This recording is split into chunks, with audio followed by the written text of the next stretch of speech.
Hello friend, this is Nidhi Agarwal and today we are going to discuss about quadratic equation. It's a class 10th and introduction we are going to discuss today. So start करते हैं हमारा chapter number है 4 हमारा. Okay so equation है. Equation क्या होती है? Equation simply है. नॉर्मली हम एक लीनियर इक्वेशन कह सकते हैं, क्वाड्रेटिक इक्वेशन कह सकते हैं, मोनोपोलिक इक्वेशन कह सकते हैं. इक्वेशन कुछ भी हो सकती है. ओके तो अगर हमने इस तरह की अगर देखिए तो ये क्या बन गई हमारी एक इक्वेशन है. अब देखो एक्स की पावर एक्स क्या है? वेरिएबल है. एक्स बाई जेड कोई भी वेरिएबल होता है. अगर इसकी पावर अगर 1 है तो ये क्या बन गई हमारी लीनियर इक्वेशन में. तो that is mean it's a linear equation. और जो टर्म्स यूज की जाती है, terms like linear equation, quadratic equation, बाइनोपोलिक equation, like this kind of मोनोपोलिक इक्वेशन, ये इक्वेशंस होती हैं. ओके फ्रेंड, अब इन देखो अभी इस इक्वेशंस को सॉर्ट आउट करने के कुछ मेथड्स हैं, लाइक फैक्टराइज है, कंप्लीटिंग द स्क्वायर है, क्वाड्रेटिक इक्वेशन है, और एक चौथा है हमारा ग्राफिक इक्वेशन. तो ग्राफिक क्या होता है? ग्राफिक तो हमारा इस यूनिट में यूज़ नहीं लिया है तो हम इसको नहीं लेंगे. फैक्टराइज का हम यूज़ करेंगे. तो हम फैक्टराइज हम स्टार्ट करते हैं कि फैक्टराइजेशन क्या होता है. Okay friend, to zero LHS is equal to RHS हो गया. ओके अब देखिए इसमें हमें ए अगर हम देखा जाए, अगर ए कॉम्प्लीमेंट दिखा जाए, इसका ए कॉफिशिएंट दिखा जाए, not complement is the coefficient. So A इसका कॉफिशिएंट क्या हो गया? 1. बी अगर इसका कॉफिशिएंट देखा जाए तो क्या होगा? 5. और सी का कॉफिशिएंट होगा हमारा 6. ओके तो ये हमारे कॉफिशिएंट हो गए. अब देखो उस हिसाब से अगर अब हम इसका फैक्टराइजेशन करें तो देखो किस तरह से करते हैं. ये जो सी होते हैं, सी को हम ए इसके जो कॉफिशिएंट है, इस वेरिएबल के कॉफिशिएंट से मल्टीप्लाई करते हैं. सी को ए एक्स जो बड़ी पावर होती है उसके कॉफिशिएंट से मल्टीप्लाई करते हैं. तो ए की क्या कॉफिशिएंट है? 1 और 6 है. सी को हम ए से मल्टीप्लाई करेंगे. तो सी को ए से मल्टीप्लाई किया तो क्या आ गया हमारा? 6 इंटू 1, 6 आ गया. अब हमें 6 एक ऐसे फैक्टर्स निकालने हैं जिसको जोड़ने या घटाने पर, जिसको प्लस करने या माइनस करने पर हमारा 5 आ जाए. किसी भी तरह से हमें 6 को इस तरह से हमें इस तरह से टेबल को यूज़ करना है. दैट इज़ मीन जैसे सपोज 2 3 जा 6 बोला, या 3 2 जा 6 बोला, या 6 1 जा 6 बोला. तो इस तरह से हमें करना है कि हमारा 5 आ जाए. तो देखो अब हम 2 और 3 करेंगे. अगर हम दोनों को ऐड करते हैं तो हमारा 6 आता है. ओके या हम अगर से 3 और 2 करें तो भी एक ही बात है. और अगर हम 6 में से 5 माइनस करें तो भी 5 आता है. लेकिन हमें ये एक चीज़ और देखनी है. ये हमने 2 और 3 करा और 6 और 1 करा तो वो 5 तो आ गया. लेकिन हमें देखना है कि जब हम इसके फैक्टर्स कॉमन लेंगे तो वो फैक्टर भी कॉमन आने चाहिए. लेकिन 6 और 1 लिया तो देखो अब मैं 2 और 3 वाला करके दिखा देती हूँ और 6 वाला 1, और दोनों ही करके दिखा देती हूँ. ओके अब देखो इसके कोफिशिएंट में हमने एक्स ये 2 और 3 वाला किया. तो सपोज एक्स स्क्वायर तो एज इट इज़ आ गया, प्लस 5 है. 5 के हमने फैक्टर क्या निकाले? 2 और 3. तो 2 वेरिएबल एज इट इज़ रहेगा, 3 as it is variable, plus 6. Okay ये चीज़ तो सेम रहेगी, लेकिन 5 के हमने जो फैक्टर हैं वो हमने ब्रेक कर लिए. ओके अब देखो, अब इसको देखो कोफिशिएंट है x, इन दोनों में क्या कॉमन आ रहा है? x कॉमन आ रहा है. x कॉमन ले लिया, x कॉमन ले लिया. अब ये 2 है, ये 1 है, तो क्या आ गया? x आ गया, प्लस x ऑलरेडी आ ही गया है, ये आ गया 2, प्लस 3 हमने इन दोनों में कॉमन ले लिया, x plus 2 okay is equal to 0. तो देखो इन दोनों में कॉमन क्या आ गया factor? x plus 2, x plus 3. तो इसकी जो दो वेरिएबल हैं, दो इसकी जो वेरिएबल्स का क्या है? x की दो वैल्यू आएंगी. x की दो वैल्यू एक तो आई -2 और एक x की वैल्यू आई -3. तो ये दो वैल्यू आ गई इसकी. ओके अब ये दो वैल्यू आ गई. अब हम 6 और 1 से भी एक बार करके देख लेते हैं. एक्स स्क्वायर प्लस का 6x माइनस का x प्लस का 6. तो x हमने इसमें कॉमन ले लिया, x प्लस 6 आ गया, माइनस x माइनस का 6 आ गया. देखो अब देखो मैं आपको एक चीज़ बताऊँ, हमने यहाँ पे प्लस ले लिया है, यहाँ पे माइनस ले लिया, तो वो तो ठीक है, लेकिन यहाँ पे हो तो गए फैक्टर. लेकिन देखो ये चीज़ हमेशा कॉमन आनी चाहिए. कॉमन मतलब सिमिलर आनी चाहिए. x प्लस 6 तो यहाँ पे भी x प्लस 6 ही आना चाहिए. अगर x प्लस 6 नहीं आ रहा तो वो हमारा सही नहीं है, वो हमारा गलत है. जैसे यहाँ पे कॉमन आया, कॉमन मतलब जैसे इस तरह से कि हमारा देखो कॉमन है. देखो ये चीज़ हमारी कॉमन आई है x प्लस 2, जब तो हमने कॉमन लेके x प्लस 2 और x प्लस 3 लिख लिया. इसी तरह से ये चीज़ हमारी कॉमन आनी चाहिए, और ये चीज़ हमारी कॉमन नहीं है तो ये हम नहीं लिखेंगे. ओके तो ये हम इस तरह से करते हैं. ये हो गया x प्लस 6 और x माइनस, ये चीज़ कॉमन नहीं आ रही हमने, तो ये वाला फैक्टर हम यूज़ नहीं लेंगे, हम लेंगे 2 और 3 वाला. ओके फ्रेंड्स, आई होप आपको समझ में आ गया हो जो मैंने बताया आपको. और दूसरा हम प्रोसेस लेते हैं, दूसरा इसका मेथड यूज़ लेते हैं, कंप्लीट द स्क्वायरिंग मेथड. अब देखो कंप्लीट द स्क्वायरिंग मेथड में क्या होता है? इसमें हम 2 डिवाइड कर देंगे, सभी इस 2 को हम सभी टर्म से डिवाइड कर देंगे. तो एक्स स्क्वायर माइनस यहाँ से 2 डिलीट हो गया, 5/2 x plus 3/2 is equal to 0. ये आ गया हमारा। अब देखो, अब हमें इसके स्क्वायर बनाना है, हमें ये इस चीज़ का यूज़ नहीं लेना, इन दोनों टर्म से हमें एक कम्प्लीटली स्क्वायर बनाना है। कुछ भी स्क्वायर हो सकता है, लाइक ए प्लस बी का होल स्क्वायर हो सकता है वो, या ए माइनस बी का होल स्क्वायर हो सकता है। ए प्लस बी का होल स्क्वायर क्या होता है? A square plus B square plus 2ab। Okay, और ए माइनस बी का होता है A square plus B square minus का 2ab। तो यहाँ पे कौन सा कॉम्प्लीमेंट बन रहा है? ये चीज़ तो हम लेंगे नहीं यूज़, ये इन दोनों के यूज़ से ही हम एक्स ए प्लस बी या ए माइनस बी का होल स्क्वायर बनाएंगे। तो देखो, ए स्क्वायर तो आ गया, बी तो होता ही नहीं है, बी तो इसमें आएगा ही नहीं, वो हमें बनाना पड़ेगा। माइनस का 2ab है, यानी कि ए माइनस बी का होल स्क्वायर बनेगा ये। तो ये किस तरह से बनेगा? देखो, ये देखो, ये तो हो गई हमारी ए की टर्म, ये हो गई हमारी 2ab वाली। तो 2a और b तो है ही नहीं हमारे पास, 2ab 2a ये हुई क्या 1, और b हमारा 5/2। 5/2 मतलब हमें इस तरह से बनाना है कि इन दोनों को मल्टीप्लाई या प्लस करने पर हमारा b आ जाए। तो किस तरह से बनेगा? पहले तो देखो, इस वाली टर्म में, अब इस वाली टर्म में 5/2 में हम ऊपर नीचे 2 से मल्टीप्लाई कर देंगे इस तरह से। 2 × 5, 2 × 2, इसको हम इस तरह से मल्टीप्लाई कर देंगे। ओके, ये हमने मल्टीप्लाई कर दिया। X square minus 2 × 5/4 x plus 3/2 is equal to 0। ऊपर नीचे 2 से मल्टीप्लाई किया तो कोई फ़र्क नहीं पड़ा, लेकिन हमारा एक चीज़ बन गई है।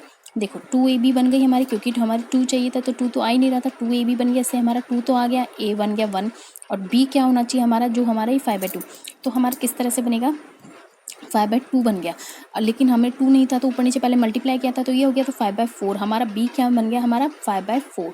अब b अगर हमारा 5/4 है तो हम इसको स्क्वायर बनाने के लिए किस तरह से करेंगे? देखो, a स्क्वायर तो हो गया हमारा, 2ab हो गया, b स्क्वायर के लिए क्या करेंगे हम? X square minus 2 × 5/4 x plus का 5/4 और माइनस का 5/4। इसको करने से क्या होगा? हमारा होल स्क्वायर बन जाएगा कम्प्लीटली, होल स्क्वायर हमारा कम्प्लीटली बन जाएगा। देखो कैसे बनेगा? A square minus 2b plus B का स्क्वायर, यानी कि इसका होल स्क्वायर, ये प्लस का हो गया, ये माइनस का हो गया, बस यही करना है हमें और कुछ नहीं करना है इसमें। ओके, तो हमें ए स्क्वायर माइनस बी स्क्वायर का कैसे बनेगा? ए स्क्वायर माइनस प्लस का बी स्क्वायर माइनस का 2ab माइनस का 2a क्या है 1, और b क्या हमारा 5/4। तो 5/4 हमने प्लस कर लिया और माइनस कर लिया, ये हमें करना जरूरी है क्योंकि बैलेंस करने का मेथड जो है वो अप्लाई करा है हमने यहाँ पे। ओके, अब देखो, इससे हमारा क्या बन गया? x माइनस 5/4 का होल स्क्वायर, यानी इस टर्म को हम इस तरह से कुछ लिख सकते हैं, A square plus B square minus 2ab, ये आ गया हमारा। और ये जो टर्म बची उसको हम नॉर्मली सॉर्ट आउट कर लेंगे, 3/2 माइनस का 25/16 है। अब इसको देखो किस तरह से सॉर्ट आउट करना है। 16 एज इट इज़ आ गया हमारा, इसको हमने लिया 16, हमने कॉमन लिया, 2 8 2 जा 16, 8 3 जा 24, 25 प्लस का x माइनस 5/4। ओके, ये हो गया हमारा होल स्क्वायर। तो ये हो गया हमारा x/5/4 का होल स्क्वायर। ओके, और 25 में से 24 गए तो माइनस का 1/16 आ गया। तो ये हमारा कुछ इस तरह से इसका पैटर्न आया, ये हमारा कंप्लीट स्क्वायर बना है। इस चीज कंप्लीट स्क्वायर मतलब ये हमें इस चीज़ का कंप्लीट स्क्वायर बनाना है, तो इस चीज़ का हमारा कंप्लीट स्क्वायर बन गया, ये हो गया minus 1/16 is equal to 0। Okay, तो ये हमारी इस तरह से कंप्लीट स्क्वायर की मेथड अप्लाई कर लिया। ओके, अब हम थर्ड मेथड अप्लाई करेंगे। देखिए फ्रेंड्स, अब हमारा थर्ड मेथड है क्वाड्रेटिक फॉर्मूला। क्वाड्रेटिक फॉर्मूला क्या होता है? जिसमें पावर 2 आती है, बाइनोमियल भी होता है और क्वाड्रेटिक भी होता है। ओके, तो ये आ गई हमारी 2 पावर, x की पावर कितनी आ गई? 2। अब देखो ये इस तरह से है, अब ये हमारा फॉर्मूला, क्वाड्रेटिक फॉर्मूला में हमें इस तरह से एक फॉर्मूला अप्लाई करना पड़ता है। फॉर्मूला क्या होता है? माइनस बी प्लस माइनस, इसका फॉर्मूला क्या होता है? Minus B plus minus B square minus 4ac divided by 2a। Completely ये इसका फॉर्मूला है क्वाड्रेटिक फॉर्मूले का। अब देखो यहाँ पे a क्या है, हमें कोफिशिएंट पता होना चाहिए, x के साथ जो वैल्यू है वो हो गया हमारा a कोफिशिएंट, b का क्या कोफिशिएंट है हमारे पास? माइनस का 5, माइनस का लिखेंगे, प्लस का नहीं लिखेंगे, माइनस का ही है तो माइनस का ही लिखेंगे। c क्या है हमारे पास? 3, तो a b c तीनों की वैल्यू आ गई। अब ये जो तीनों की वैल्यू हमने इसके कोफिशिएंट जो निकाला है वो इसमें हम अप्लाई कर देंगे। अब देखो कैसे पुटअप करेंगे, देखिए माइनस बी क्या है हमारा? -5, तो ये हो गया हमारा माइनस का 5 प्लस माइनस बी क्या है हमारा? माइनस का 5 का होल स्क्वायर -4, ए क्या है हमारा? 2 और सी क्या है हमारा? 3 अपॉन 2, ए क्या है हमारा? 2। तो माइनस माइनस क्या हो गया? प्लस, प्लस माइनस बी क्या है? 25 माइनस 4 2 = 8, 8 3 = 24 डिवाइडेड बाय कम्प्लीटली 4, क्योंकि माइनस माइनस यहाँ से हट गया क्योंकि प्लस हो गया ना वो। ओके फ्रेंड, सो 5 प्लस माइनस 25 में से 1 गया 24 गया तो कितना आया 1, यानी 1 का रूट कितना होता है 1 ही होता है। यानी क्या आया हमारे पास 5, एक तो प्लस में 1 आएगा और एक बार 5 माइनस 1 में आएगा। टू वैल्यूज़ आएंगी हमारी 6/4 यानी दैट इज़ मीन 3/2, और एक आएगी हमारी 4/4 यानी दैट इज़ मीन 1। हमारी 2 वैल्यूज़ आ गई। ओके, अब ये हमारी 2 वैल्यूज़ आ गई। एक तो आ गई हमारी इसकी क्वाड्रेटिक फॉर्मूला, इसकी कितनी वैल्यू आ गई 2 वैल्यूज़ आ गई। एक तो आ गई हमारी 3/2 और एक आ गई हमारी 1। ओके फ्रेंड, तो ये हमारा क्वाड्रेटिक फॉर्मूला 3 मेथड्स हमने अप्लाई कर लिए हैं। जो 4th मेथड है ग्राफिक, वो इस यूनिट में हम यूज़ नहीं लेंगे, इसमें यूज़ किया भी नहीं गया है। ओके फ्रेंड, सो अब हम एक नेक्स्ट चीज़ देखते हैं, natural root. Natural of root क्या होता है? देखो नेचुरल रूट क्या होता है, ये हमने जैसे कोई भी एक क्वाड्रेटिक की इक्वेशन हो गई, अब इसमें हम क्या पता है कि डी क्या होता है, डी होता है b² माइनस 4ac। डी होता है हमारा b² माइनस 4ac। अब देखो पहले ए बी सी की वैल्यू निकालो, ए की वैल्यू है 1, बी की वैल्यू है 4, सी की वैल्यू है 5। ओके, इस तरह से हमने इसमें पुटअप किया तो डी की वैल्यू क्या आ गई, डी की वैल्यू आ गई हमारी, बी की वैल्यू 4 का स्क्वायर माइनस 4, ए क्या है हमारे पास 1 और सी क्या है हमारे पास 5, तो 20 60 कितना आ गया हमारे पास माइनस का 4 आ गया। डी की वैल्यू हमारे पास आ गई माइनस की 4। अब एक चीज़ देखिए, अगर डी अगर ग्रेटर देन 0 है, डी अगर इक्वल में 0 है, डी अगर लेस देन में 0 है, तो क्या क्या बनेगा।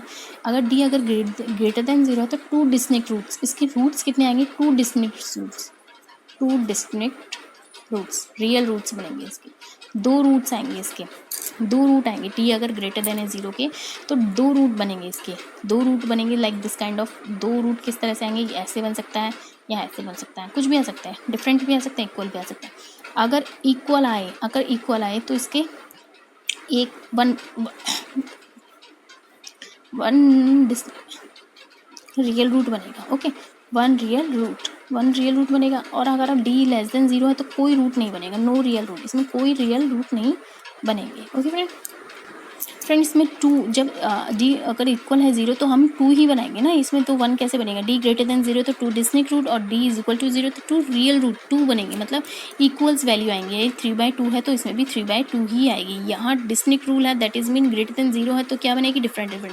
अब देखो इसमें क्या बनेगा, देखो डी माइनस 4 है, डी माइनस 4 यानी कि डी -4। और ये देखो डी की वैल्यू क्या है हमारी -4 क्या -4 ग्रेटर देन है 0 के, -4 तो छोटा है, 0 से भी छोटा गया, वो 0 से छोटा गया तो इसमें कोई रियल रूट नहीं बनेगा, इसमें कोई भी ज़्यादा वैल्यू नहीं आएगी, सिर्फ कोई भी रियल रूट नहीं बनेगा। तो हम क्या लिखेंगे -4 इज़ लेस देन 0। ओके, तो no real root. Okay friends, तो इस तरह से हमने इसकी इक्वेशंस किए हैं, हमने इसकी इंट्रोडक्शन किए, मेथड अप्लाई किए हैं। अब हम इसके जब क्वेश्चंस करेंगे तो आपको और क्लियर हो जाएगा। So bye bye friend, and we will start the new exercise tomorrow. And please, if you have any problems, so please send on the comment box and please subscribe my channel.